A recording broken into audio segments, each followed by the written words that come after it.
Bonjour à tous, je suis Timothée de chez Charlie Paris et aujourd'hui on se retrouve dans cette vidéo pour parler de 10 faits que vous ignorez peut-être en horlogerie.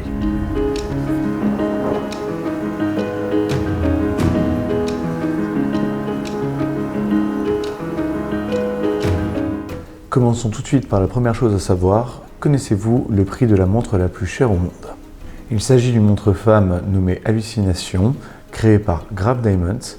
Cette montre proposée par la maison Graf est estimée à 55 millions de dollars. Cette montre est une pièce unique composée de 110 carats de diamants colorés extrêmement rares, ce qui explique son prix. L'Hallucination a fait sa première apparition lors du Baselworld en 2014, un salon d'horlogerie et bijouterie situé en Suisse. Cette montre est plus un défi de joaillerie qu'un défi d'horlogerie. Cependant, elle mérite tout de même sa place de montre la plus chère du monde. Le deuxième point que vous ignorez peut-être, c'est que la France était à la base le berceau de l'horlogerie européenne.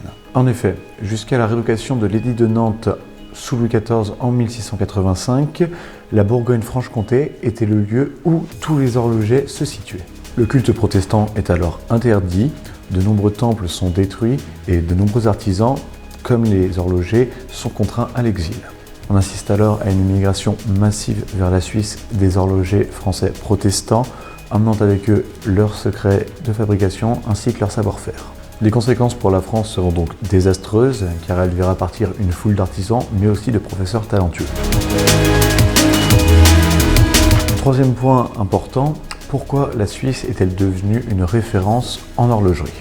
La réponse est liée à l'explication précédente, mais aussi à Jean Calvin, un pasteur français qui quittera l'Église catholique pour défendre les idées de la réforme protestante. Avec la révocation de l'édit de Nantes, Jean Calvin est contraint de se réfugier en Suisse, où il gagne de l'influence, notamment à Genève. Parmi ces réformes figure l'interdiction de porter des ornements ostentatoires comme les bijoux. Alors, les nombreux et talentueux joailliers de la Suisse sont contraints de se reconvertir et se tournent alors vers l'horlogerie. La Suisse fait alors de grandes avancées horlogères et devient une référence en termes d'horlogerie. Le quatrième point que nous allons aborder est la question « Pourquoi porte-t-on sa montre à gauche ?» Il n'existe pas vraiment de règles, cependant la grande majorité d'entre nous porte sa montre à gauche. On peut expliquer ce phénomène à travers plusieurs raisons. Tout d'abord, 90% de la population est droitière, il est donc plus simple pour cette partie de la population de porter sa montre à gauche. Ensuite, la couronne se situe majoritairement à droite du boîtier sur une montre, dès lors gauchers comme droitiers préfèrent porter leur montre à gauche pour manier avec plus d'aisance leur remontoir. Cependant, il est aussi important de noter que certaines montres dites pour gauchers possèdent leur remontoir ou leur couronne sur la gauche du boîtier.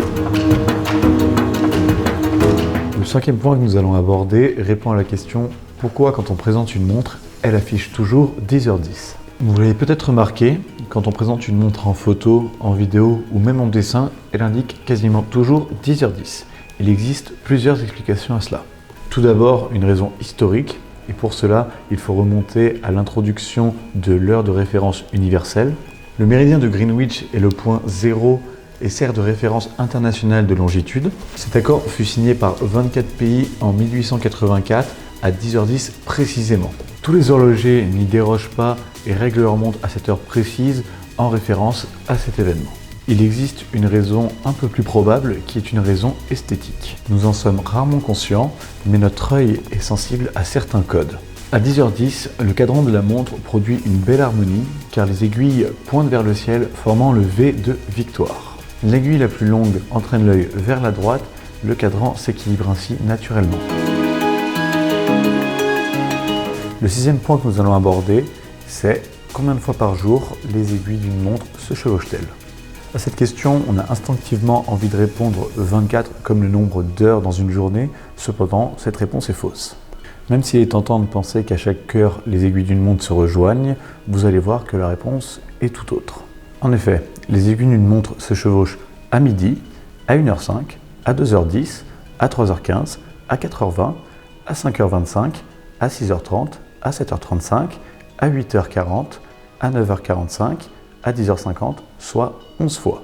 Cette situation va se reproduire 2 fois dans une journée, une fois la matinée et une fois en journée, soit 22 fois dans une journée. Le 7e point que nous allons aborder est qu'est-ce que l'heure UTC? L'heure UTC signifie le temps coordonné universel et désigne l'heure de référence mondiale. Elle se détermine entre autres grâce aux 500 horloges atomiques disposées dans 70 laboratoires dans le monde. L'heure UTC a remplacé l'heure donnée par le méridien de Greenwich en 1982. De l'anglais Greenwich Mean Time, le terme GMT définit l'heure solaire moyenne au méridien de Greenwich. Avant d'être remplacé par l'UTC, cette heure solaire moyenne a longtemps servi de référence temporelle dans le monde. Le cycle GMT est encore aujourd'hui couramment employé en horlogerie, notamment comme synonyme de fuseau horaire. Le prochain point que nous allons aborder, c'est pourquoi les aiguilles tournent-elles de gauche à droite? Pour expliquer le mouvement des aiguilles de gauche à droite, il faut remonter à l'Antiquité. À l'époque, les Grecs vivaient dans l'hémisphère nord, là où le soleil parcourait le ciel d'est en ouest en passant par le sud. Résultat, l'ombre sur le cadran solaire se déplaçait de gauche à droite. Grâce à l'ombre projetée d'une tige fixe, les Grecs ont découvert qu'il était possible de se rendre compte du temps qui passe. Quand les premières horloges furent créées entre le XIIe et XVe siècle, c'est vraisemblablement par habitude et pour faire suite aux découvertes des Grecs que l'on choisit ce sens. L'horloge mécanique a été créée dans ce même hémisphère et ses créateurs se sont en effet inspirés de ce mouvement. Le 9e point que nous allons aborder, c'est la différence entre une montre chronographe et un chronomètre. La montre chronographe n'est pas à confondre avec la montre chronomètre. Pour rappel, la montre chronomètre est une montre de précision qui va calculer le temps en minutes, secondes et fractions de seconde. La montre chronographe, elle, est une complication qui permet de mesurer le temps entre deux événements. De plus, l'appellation chronomètre est apposée sur une montre dite de très haute précision. La fonction chronomètre doit être certifiée par un organisme appelé le COSC, le contrôle officiel suisse des chronomètres. Pour qu'une montre chronomètre soit approuvée par le COSC, elle doit subir 7 tests différents à des températures ambiantes allant de 8 jusqu'à 38 degrés Celsius. Le COSC effectue ces tests afin de mesurer et contrôler la précision de son mouvement horloger.